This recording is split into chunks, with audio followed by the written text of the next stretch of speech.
Hello champions, welcome to Origin. मेरा नाम Prince Kumar है और आप सभी का ओरिजिन में बहुत बहुत स्वागत है। इस वीडियो लेक्चर के थ्रू हम स्टार्ट करने वाले हैं एक नए टॉपिक को जिसका नाम है through the eyes of the people. ठीक है, इस टॉपिक में हम लोगों को दो और छोटा छोटा टॉपिक मिलेगा जिसको कि हम लोग सोर्स 1 और सोर्स 2 के नाम से जानेंगे। ठीक है, तो इसमें हम लोग बेसिकली ये पढ़ने वाले हैं कि आखिर हमारे लोग यानी कि हम लोग किस प्रकार से ब्रिटिश रूल को देख रहे थे, यानी कि हम लोग क्या सोच रहे थे ब्रिटिश रूल के बारे में। ब्रिटिश जो हमारे ऊपर रूल कर रहे थे, जो हम लोगों को टॉर्चर कर रहे थे, तो हम लोग किस प्रकार से ब्रिटिश को देख रहे थे, हम लोग किस प्रकार से ब्रिटिश के साथ ट्रीट कर रहे थे, इसके बारे में हम लोग यहाँ पे पढ़ेंगे। तो बेसिकली इस टॉपिक को पढ़ने के लिए हम लोगों को दो छोटा छोटा सा टॉपिक पढ़ना पड़ेगा। उस बेसिकली वो टॉपिक नहीं है, वो हमारा सोर्स है, यानी कि दो अलग अलग केस स्टडी के बारे में आपको पढ़ना है। पहला है आपका सोर्स 1 के नाम से जिसका नाम है द लिस्ट ऑफ 84 रूल्स, और दूसरा है आपका सोर्स 2 के नाम से जिसका नाम है there was shown excitement in every regiment. तो इन दोनों के बारे में हम लोग पढ़ेंगे, एक सेपरेट क्लास कर लेंगे अलग अलग, ताकि हम लोग अच्छी तरीके से समझ पाएँ। ठीक है, चलिए तो सबसे पहले हम लोग ये वाला पढ़ लेते हैं। इसके ऊपर पहले क्या लिखा हुआ है इसके बारे में जानते हैं। To understand what people were thinking those about British rule, let us study some sources। यानी कि हम लोग ब्रिटिश रूल के बारे में क्या सोचते थे इसके बारे में ही हम लोग यहाँ पे पढ़ेंगे। ठीक है, चलिए तो सबसे पहला आपका सोर्स 1 के नाम से है जिसका नाम है द लिस्ट ऑफ 84 रूल्स। इसके बारे में जानते हैं और जानेंगे कि आखिर इसमें क्या नया लिखा हुआ है, जानने की कोशिश करते हैं। चलिए, सबसे पहले लिखा हुआ है विष्णु भट्ट गॉडसे वॉज अ ब्राह्मण from a village in Maharashtra.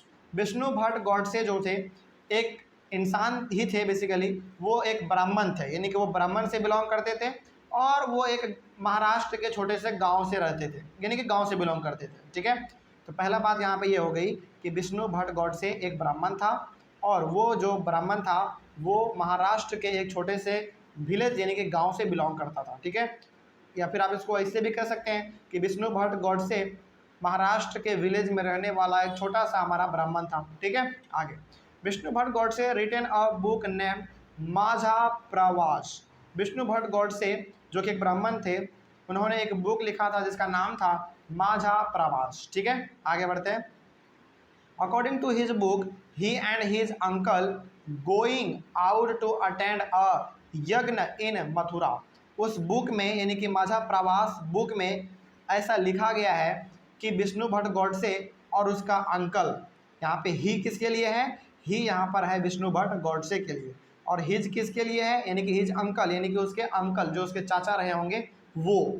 तो बेसिकली माझा प्रवास में विष्णु भट्ट गॉडसे ने ऐसा लिखा है कि विष्णु भट्ट गॉडसे और उसके अंकल कहाँ जा रहे थे, वो जा रहे थे एक यज्ञ को अटेंड करने के लिए मथुरा में।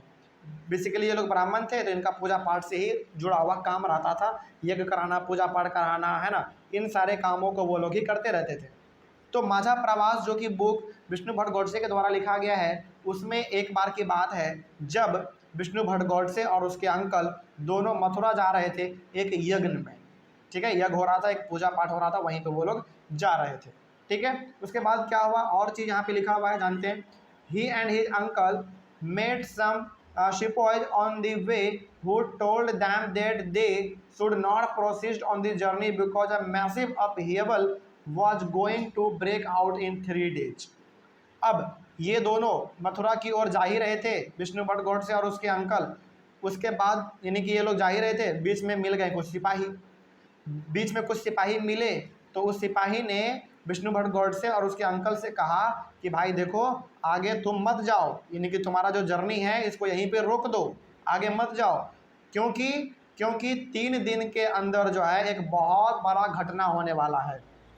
यानी कि विष्णु भट्ट गॉडसे और उसके अंकल जो मथुरा की ओर जा रहे थे, रास्ते में ही उनको कुछ सिपाही मिले और वो सिपाही उनको कहने लगे कि भाई देखो चाचा भतीजा तुम दोनों जो है अब आगे मत जाओ, क्योंकि 3 दिन के अंदर जो है एक बहुत बड़ा घटना होने वाला है, तो हो सकता है कि तुम्हारे ऊपर भी खतरा आ जाए, तुम्हारा जान भी जा सकता है, इसलिए तुम आगे मत जाओ, यहीं से लौट जाओ। ठीक है, ये कौन कह रहा था, ये कह रहा था सिपाही। किसको कह रहा था, विष्णु भट्ट गॉडसे और उसके चाचा को कह रहा था। ठीक है, और क्या क्या कहा सिपाही ने इसके बारे में और जानते हैं हम लोग। दिस सिपाही सेड, और क्या क्या कहा जानते हैं, चलिए।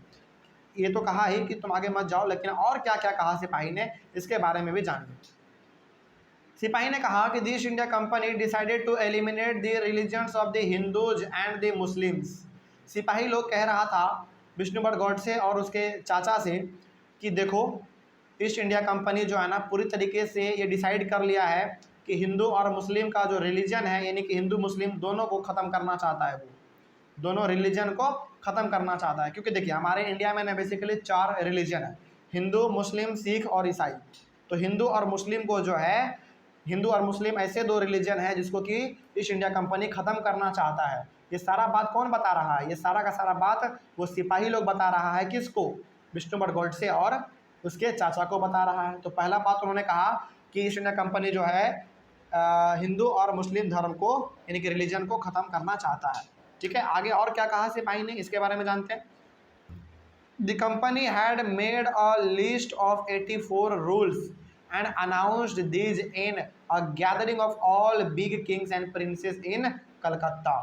और यहाँ पे सिपाही क्या कहते हैं? यहाँ पे सिपाही कहते हैं कि देखो भाई, ईस्ट इंडिया कंपनी ने ना 84 रूल्स बनाए हैं। कितने बनाए हैं? 84 रूल्स, यानी कि 84 अलग अलग नियम कानून उन्होंने बनाए हैं। ठीक है, और वो सारा का सारा नियम कानून अंग्रेजों ने किसको सुनाया? वो सुनाया है हमारे इंडिया के बहुत ही बड़े बड़े और छोटे छोटे राजा लोगों को सुनाया है। कहाँ पर? कलकत्ता में सुना दिया है। मतलब यहाँ पे ये हो गया कि ईस्ट इंडिया कंपनी ने पूरी तरीके से हिंदू और मुस्लिम को ख़त्म करने के लिए, हिंदू और मुस्लिम रिलीजन को ख़त्म करने के लिए उन्होंने 84 रूल्स बनाया है। और वो सारा का सारा 84 रूल्स किसको बता रहा है? ईस्ट इंडिया कंपनी बता रहा है हमारे ही इंडिया के जो राजा लोग हुआ करते थे ना उस समय पे, उन सभी को वो लोग बता रहे हैं कि देखो भाई राजा लोग, हम जो है ना ये नियम, ये 84 नियम निकाले हैं, क्या तुम लोग इससे सहमत हो? यानी कि ईस्ट इंडिया कंपनी ने जितने भी हमारे भारत के छोटे मोटे जो भी राजा लोग थे उन सभी को कलकत्ता में बुलाया और उन सभी के सामने ये बात कहा कि देखो हमने 84 रूल्स बनाए हैं, क्या तुम लोग सभी राजी हो कि नहीं हो? यह सारा का सारा बात हमको अभी तुरंत बता दो। ठीक है, और ये सारा बात कहाँ पे हो रहा था? ये बात हो रहा था कलकत्ता में, जिसको आज हम लोग किस नाम से जानते हैं? कोलकाता के नाम से जानते हैं। ठीक है, आगे अब जब अंग्रेजों ने हमारे राजा लोगों के सामने कहा कि 84 रूल्स बनाए हैं, तुम राजी हो कि नहीं हो, अब इसके बाद हमारे राजा लोगों का क्या रिएक्शन था, इसके बारे में जानते हैं। All the kings and princes refused to accept these rules and warned the company if these rules are implemented, a massive upheaval will take place। तो जितने भी हमारे राजा लोग थे जो कि कलकत्ता में गए थे मीटिंग में, उन सभी ने कहा कि नहीं, हम आपके इस 84 रूल्स को नहीं मानते हैं, और यदि आपने जबरन इस 84 रूल्स को लागू किया तो फिर आपको जो है एक बहुत बड़ा मुकाबला करना पड़ सकता है, यानी कि एक बहुत बड़ा युद्ध छिड़ सकता है। ऐसा किसने कहा? ऐसा हमारे राजा लोगों ने कहा अंग्रेजों से।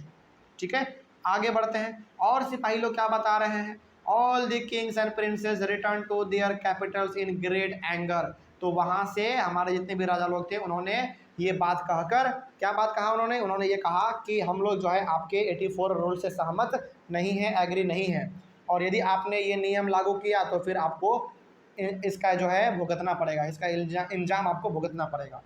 ठीक है, और ये कहकर हमारे जितने भी राजा लोग थे वो अपने अपने कैपिटल यानी कि अपने अपने जगह पर लौट गए, वो भी बहुत ही गुस्से में। ठीक है, आगे all the kings and princess began making plans. और इसके साथ ही साथ हमारे जितने भी राजा लोग थे, बड़े बड़े राजा लोग, जितने भी राजकुमार लोग थे, राजा लोग, राजकुमार लोग जो भी थे, सभी लोग मिलकर अब क्या करने लगे? एक बहुत बड़ा प्लान बनाने लगा। किसके खिलाफ? अंग्रेजों के खिलाफ। ठीक है, आगे उसके बाद a date was fixed by the kings and princes for the war of religion and the secret plan had been circulated from the camp in Meerut by letters send to different camps. अब देखिए यहाँ पे हुआ क्या? अब यहाँ पे ये हुआ कि जितने भी हमारे राजा लोग थे, हमारे जितने भी राजकुमार लोग थे, उन सभी ने अंग्रेजों के खिलाफ लड़ने के लिए एक प्लान बनाया। ठीक है, और एक डेट फिक्स किया कि इस डेट को हम लोग जो है अंग्रेजों के ऊपर हमला करेंगे। इसके साथ ही साथ जितने भी हमारे राजा लोग थे उन सभी ने क्या किया? एक लेटर भेजा, यानी कि हमारे जितने भी अलग अलग कैंप बने हुए थे, अलग अलग जगहों पर हमारे जितने भी भारत के सिपाही लोग रहते थे, उन सभी को लेटर भेजा कि भाई देखो ऐसा ऐसा बात है, अंग्रेज ऐसा ऐसा करना चाहता है, तुम हमारा साथ देने के लिए आ जाओ। तो अलग अलग जगहों पर उन्होंने लेटर भेजा। तो पहले लेटर कहाँ पे भेजा? मेरठ में भेजा। हमारे जितने भी राजा लोग थे उन सभी ने मेरठ में लेटर भेजा हमारे सिपाही लोगों को कि देखो ऐसा ऐसा अंग्रेज बात कह रहा है, तुम लोग आ जाओ, हमारे साथ दो, क्योंकि हम लोग हैं तो इंडिया के ही, अंग्रेज बाहरी लोग हैं, इसको मार पीट के यहाँ से भगाओ, है ना। तो ऐसा यहाँ पे सब चीज़ हो रहा था। तो यहाँ पे बेसिकली आपने क्या समझा इस पॉइंट में? इस पॉइंट में बेसिकली आपने ये समझा कि हमारे जितने भी राजा लोग थे उन सभी ने प्लान बनाया अंग्रेजों के खिलाफ और एक डेट फिक्स किया कि किस दिन हम लोगों को अंग्रेजों के ऊपर हमला करना है। इसके लिए हमारे राजा लोगों ने अलग अलग कैंप में जो हमारे काम कर रहे थे इंडियन सोल्जर्स, उनको लेटर भेजा कि वापस आ जाओ, वक्त आ गया है लड़ने का। किसके खिलाफ? अंग्रेजों के खिलाफ। तो इस वजह से जितने भी हमारे सोल्जर्स थे वो आए और अंग्रेजों के खिलाफ उन्होंने लड़ाई भी लड़ा। ठीक है, आगे बढ़ते हैं फिर। तो ये हो गया हमारा पहला सोर्स। पहला सोर्स आपका क्या था? The list of 84 rules. तो इसके बारे में आपने जान लिया। ठीक है, तो आई होप आपको समझ में आ गया होगा। तो ये सारा कोर्स जो हमने बात कहा, ये सारा का सारा बात किस में लिखा हुआ है? ये बात लिखा हुआ है माझा प्रवास में। और माझा प्रवास क्या था? एक बुक था जो किसके द्वारा लिखा गया था? लिखा गया था विष्णु भट्ट गॉडसे के द्वारा लिखा गया था। ठीक है, चलिए अगले वाले क्लास में हम लोग डिस्कस करेंगे इसका सोर्स नंबर 2, जिसका नाम है there was shown excitement in every regiment. ठीक है, चलिए तब तक के लिए thank you very much and have a nice day.